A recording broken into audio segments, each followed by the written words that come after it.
We've got something a little bit different for you all today, something that we have not done in one of our videos yet. And what are we shooting today? A Smith & Wesson 586 revolver in 357 Magnum.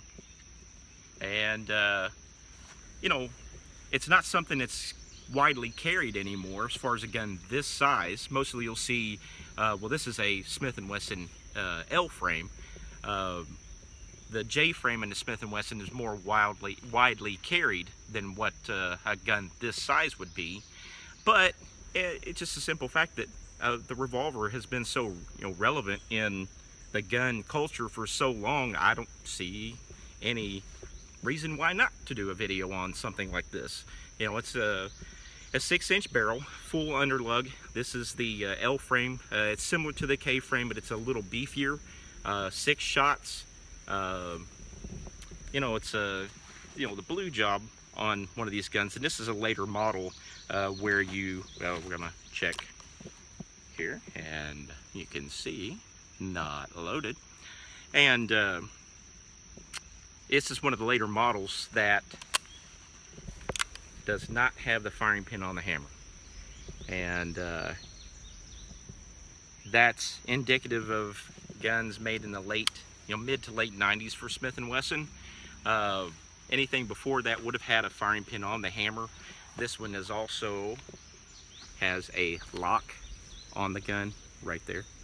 And there's some people that say that, oh, they wouldn't own a Smith & Wesson with a lock on it. I've worked on a lot of Smiths as far as not working on them for something broken, but working on them for something to be enhanced, like action jobs, trigger jobs, spring jobs, just overall cleaning. And I've never experienced any kind of a malfunction due to that internal lock system. It's a timeless design. As far as Smith & Wesson, not much has changed other than that the firing pin in the frame versus on the hammer. And their lock system and so on is the same they've been using for well over 100 years, and it's worked really, really well for them. We're gonna load this up with some 357 loads and a few 38s, because of course in a 357 you can shoot 357 Magnum and 38 Special, and we'll see if there's a difference in the point of impact, and we're just gonna have some fun. And while we're out here in this nice humid day, I'm gonna try not to melt. Well, I tell you, I think I'm just going to put a bucket under him, and then at the end of the day, I'm just going to splash it on top of him, and he'll rehydrate. Hopefully. Might lose a pound or two. Yeah, let's get shooting. It shoots good.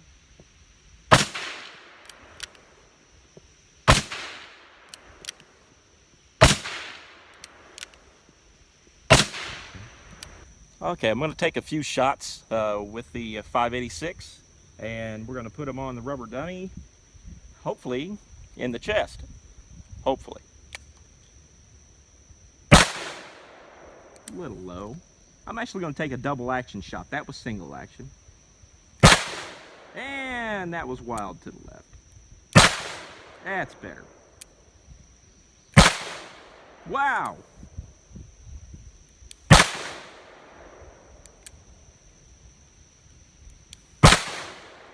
When I take my time, I do pretty good. And I didn't even flinch on double action. Let's go take a look at it. Yeah. Get a close up.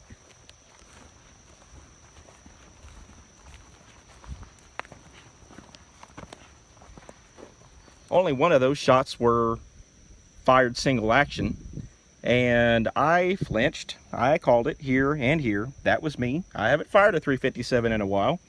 But these other shots are double action, and hell, that ain't too bad.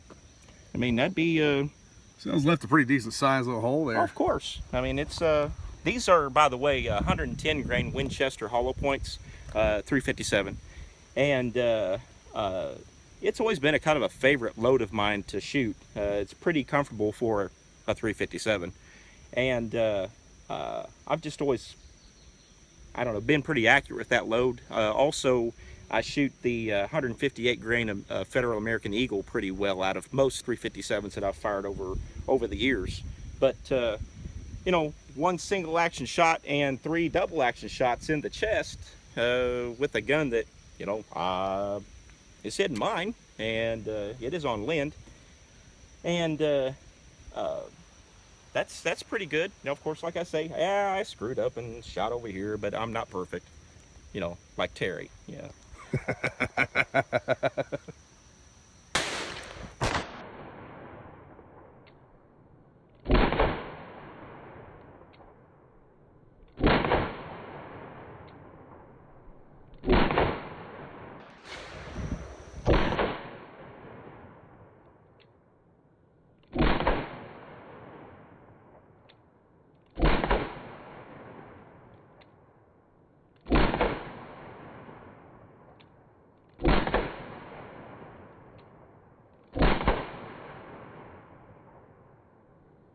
Okay, something that's kind of unique about revolvers that people aren't used to with, say, a semi-automatic. You don't have a magazine release because, of course, you don't have a magazine. You have a cylinder. In this case, you have a cylinder release, which is pushed forward towards the cylinder, and you just take your cylinder out like this. It is swiveled on its crane. You have the yoke and the crane here of this revolver. You have an ejector rod. So common practice with this, but you take this in your left hand and to eject your cartridges. So now you have your spent cartridges, which you can discard, put in your pocket, reload, whatever the case may be. You're not throwing cartridges all over the range. That's something that's kind of responsible at the gun range with a revolver. And then also, one neat thing is you use speed loaders with the semi-automatic to load your magazine. You use speed loaders to load your revolver. So this one is an HKS that goes in. You turn it clockwise, your rounds drop out, put your cylinder in, you're ready to fire. And that's what I'm going to do. Let's see if Rubber Dummy can get one right betwixt the running lights. That's the eyes to some of you people. Well, I shot one of these eyes. Double action. Yep, there's the other one. That was double action. I'm proud of myself. Yeah, the nose is gone. I feel sorry for that guy, actually. No, I don't. Oh, it's all right. I'll show you up here in a little bit. That's fine. Double action. In the chest. And one last. In the chest. These things are fun. Really fun. I kind of have one of those Clint Eastwood moments. Did I fire 5 or 6? Hell, I don't know. Let's try again. Yep. And look where I hit. That's a pretty good group, and that's double action. And Terry can't do it. I know he can't. I'm going to show him up. This is on film. He can kiss it. That is pretty good. I hit whatever I aim at, Jeff. Well, at point blank range. Hey, I get close. Yeah. That's what matters. It's Terry's turn. We'll see how he does. Yeah, check it out. He drilled him right in the nose. One shot. Actually, first shot, second shot, third shot. Then 3 shots in the chest. All right, I'm not going to complain. This gun shoots very, very well. And that's double action. And double action, double action. This is the only single action shot. I'm not bragging. No, I wouldn't brag. Never. I'm not bragging. Never. I really am not bragging. Well, it's my turn. So I'm going to have to show Jeff up and show him what a good shot he's not.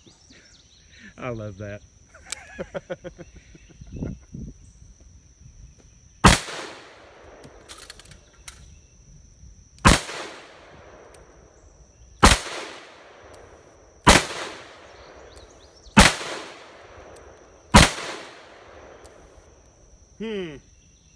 I didn't count. Yeah. And I didn't look over to see if you flinched. No, I didn't flinch at all. Let's see. Let's go check it out. Yeah, and see how barrel down and let's go look. Because I couldn't really tell, but it looks like his belly button is is thunderously screwed. So, tell us where your shots are. 1, 2, 3, 4, and this is either 5 and 6, or you hit down over here once, didn't you? Yeah, I hit down there. All right, so one of them went wild. And now I think their first shot, and actually there is a bowling pin back there that you hit. I'm not saying anything, I saw it fall over. but I just happened to I saw that, Terry. Yes, I did. I saw Here, the let's go bowling back and pin I'll try it jump again. when you shot the first time. So I think, and I'm just, I had 2 wild shots. I'll give it that. But yeah, I hit the target. Man, I've got sweat in my eyes, and I haven't shot a revolver in years, and I'm gonna make every excuse that I can. Well, I'll let you do that, but I still outshot you, so I don't. All right, let's go back and load it back up and see what we can do here, or actually what Terry can do. Right.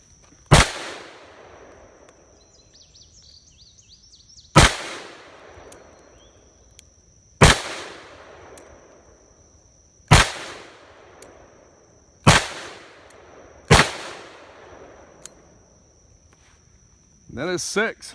Well, I'll say you have a good group, but Where do I always shoot? In true Terry fashion, you were shooting a tad bit low and a to tad the bit left. It doesn't matter. Hey, Let's go see how close they are. there you go. Actually, you did pretty dad blame good.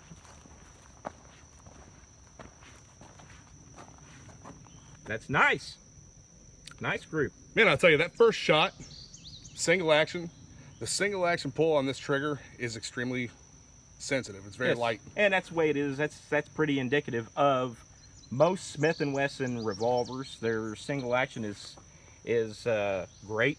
You can't beat the single action on one of those guns. It is just wonderful. That to me, that's a work of art. Their bluing, their finish, everything. Their rear sight, which is fully adjustable, is not complicated. Got to get a look at that. They're a beautiful gun. I kind of prefer stainless Smith & Wesson revolvers, but there's got to be something said about a beautiful blue job on a revolver, and really even for a newer gun, that's nobody else out there matches that. No one else. I'll tell you, that cylinder and frame right here, man, it's really warming up. Oh yeah, well, you're shooting full house 357 Magnum loads, and there's a lot of heat, a whole lot of heat. And I've got a few more. Yep, let's go down and shoot more. Nope.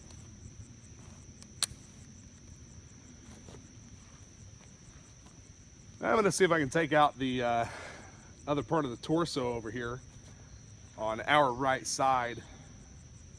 Just right under his, right under the pectoral muscle. Otherwise saying his booby.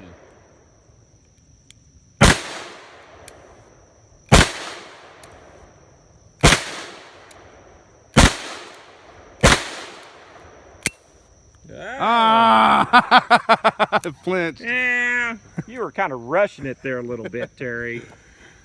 I didn't interfere with anything. No. All right, let's do some more shooting.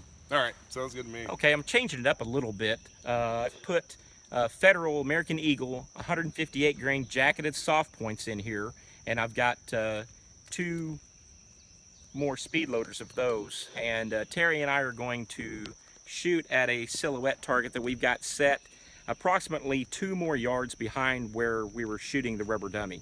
I just kind of wanted to do something to kind of change it up a little bit, and also there's a sizable difference between a 158 grain 357 Magnum and a 110 grain 357 Magnum.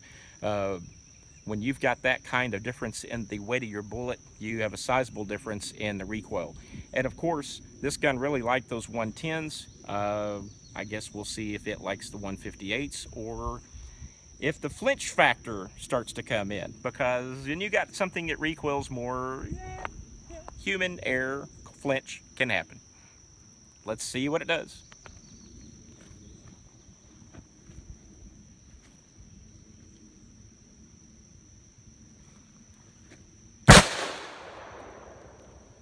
haven't a clue where that hit.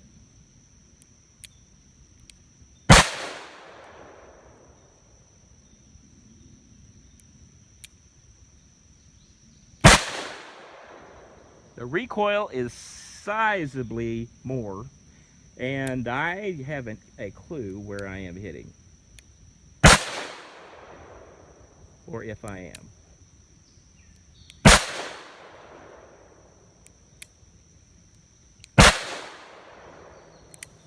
All right. Well, I'm going to pause for station identification and go down and take a look at this target.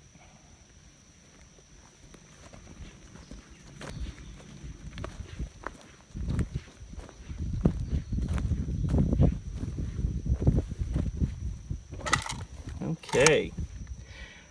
I was aiming here, and I've got 1, 2, 3, 4, 5,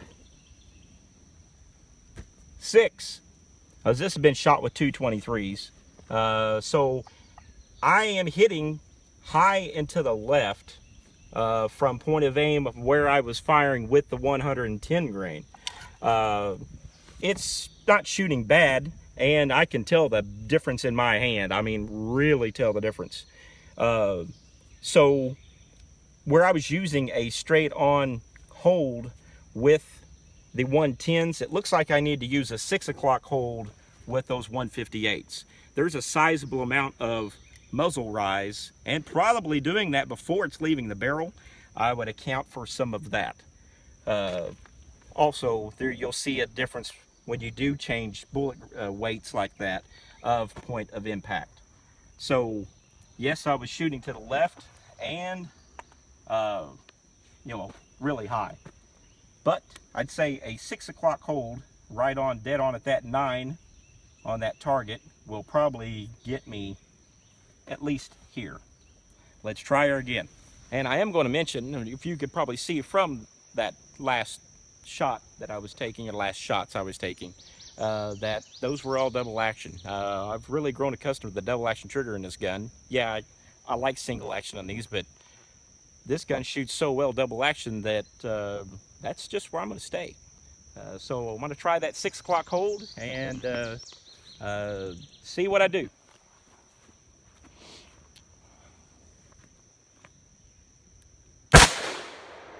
It worked.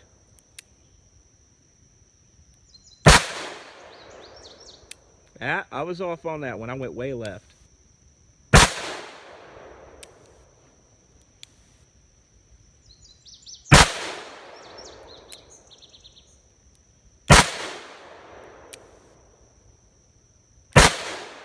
And I pulled that one, I know for a fact.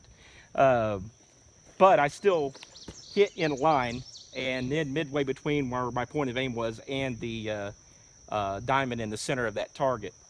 I can tell this trigger is now pinching my finger with that double action pull. I might change the single action just for the simple fact that now with the recoil, it's pinching. You can actually see a line on my finger where it's pinching in that double action mode. I was not flinching, but I'll tell you, it was something to overcome. There's a sizable difference, I mean more than a sizable difference in the recoil of the 158 to the 110. Now it's Terry's turn. It's my turn with the 158 grain, and I'm going to try the lower hold like what Jeff was doing, but I'm going to do this in single action. See how we do.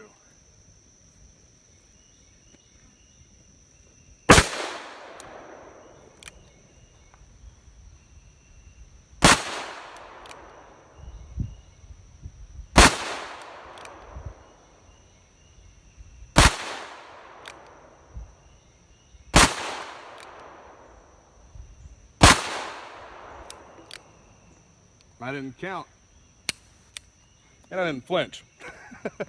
That's good. So yeah, load it up again. Let's I got some in the orange. Huh? I said I did get some in the orange. Yeah. Yep. This is definitely something new and somewhat challenging for me, but it takes me back to my childhood whenever I learned to shoot with revolvers. I'm gonna try a few one-handed.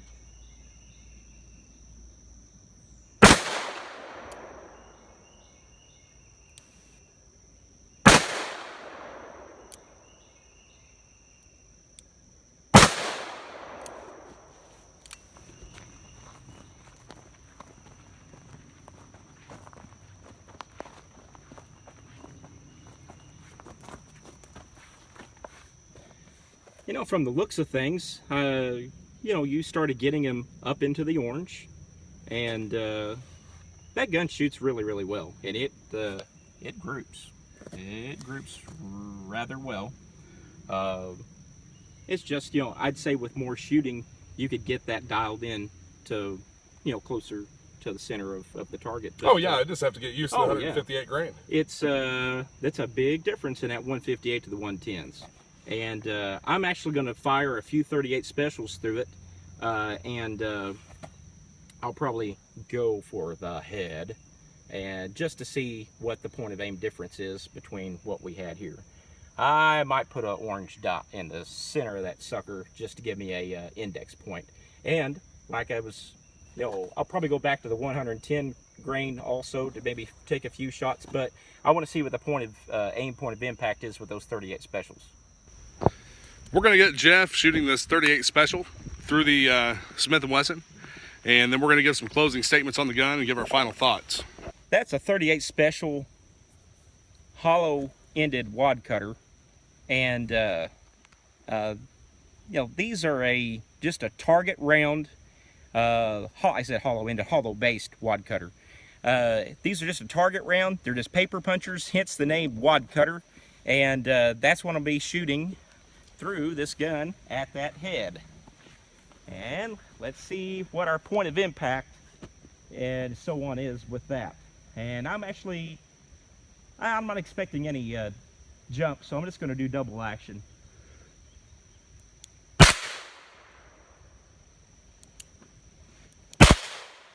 It's like shooting a 22 compared to the 357s. And I'm shooting very high, very, very high.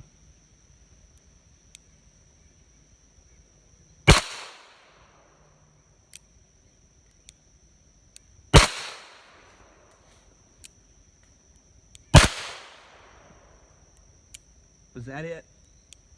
I think so. It was. Now, let's come down here real quick. I found something out really, really fast.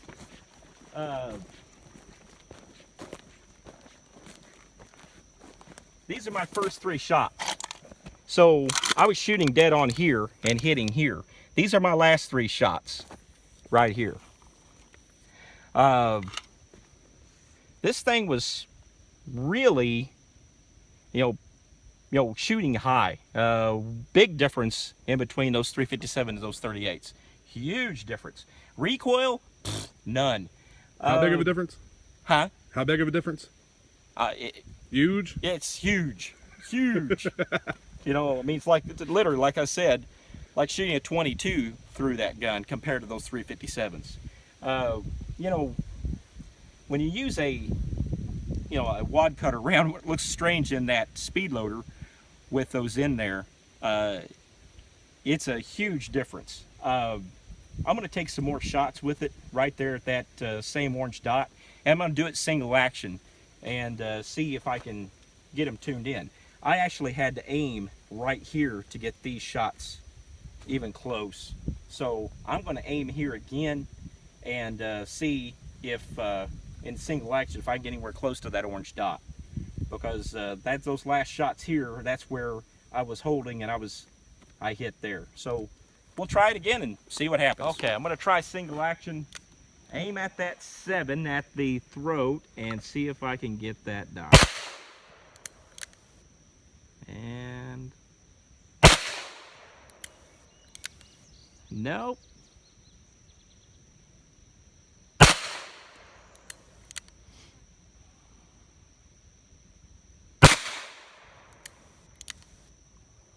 Now I'm hitting closer to the 7.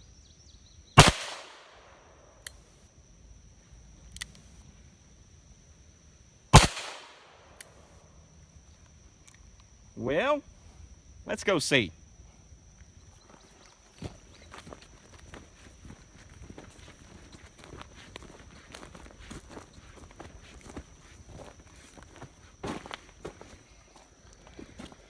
Well, as you can see, my shots all were close to the 7 with the single action mode. So, I mean, when it comes down to it, this gun still shoots incredibly well. It's just that I have to get used to that point of aim, point of impact shift. You know, it's a shooter. This gun shoots, but of course, when you're changing bullet type, bullet weight, caliber, so on and so forth, your point of impact's going to change. You know, proof down here shows the gun will shoots really, really well. Getting up here, still groups. I just would have to get used to this, and I would probably have to adjust those sights. If I were going to shoot those rounds exclusively, would have to adjust those sights for that point of impact. Love the gun. And Terry, what do you think? You know, personally, this probably isn't something that I would buy and keep in my collection, but it really is a joy to shoot. I've had a great time shooting it today. I'd own it in a heartbeat. I was raised on this, more in a Colt Python and Smith & Wesson 66, so on and so forth.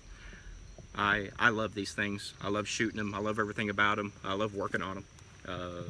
When it comes to, you know, something that's actually more of a artwork than, you know, I think a piece of weaponry. And see, that's probably why I wouldn't have one. I wouldn't want to buy one, is because guns like that, you know, I'm going to want to stick that up in my safe and keep it.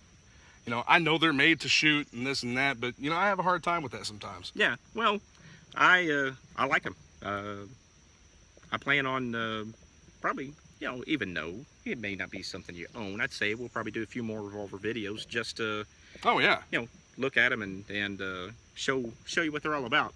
And maybe we'll try either something smaller, like more of a defensive size gun, like a J-frame, or maybe something single action. So we'll just kind of go from there. And you know, I've enjoyed shooting this gun. I actually like it a lot. Yeah, we've had a really good day with it. Yeah, so you know, if you're into revolvers, hey, that's your thing. You can't beat them. I really do like them. You know, Terry just doesn't have good taste. Right. But hey, thanks for joining us, and yeah, we're trying to get some more stuff going and try to get more videos out to you. And so keep looking, watching, and subscribing, and we'll be around. Check us out on YouTube, Facebook, and we'll see you at the range.